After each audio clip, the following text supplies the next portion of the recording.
gumawa ko ng star. Kasi walang mabibili na star dito sa Amerika.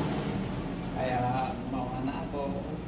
Pilipino lang may star dito. Ito ang ilalagay kong star dito sa gitna. Ito.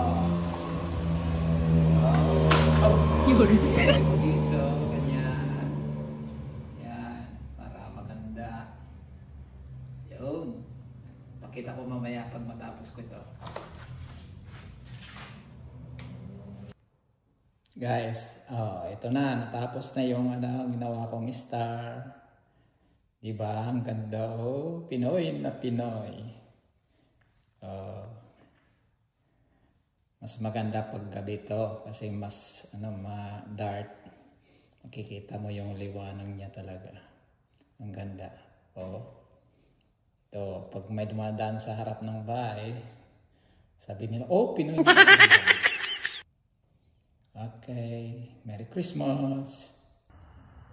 Guys, ito, naikabit ko na, naisabit ko na yung parol. Christmas na. Ang ganda.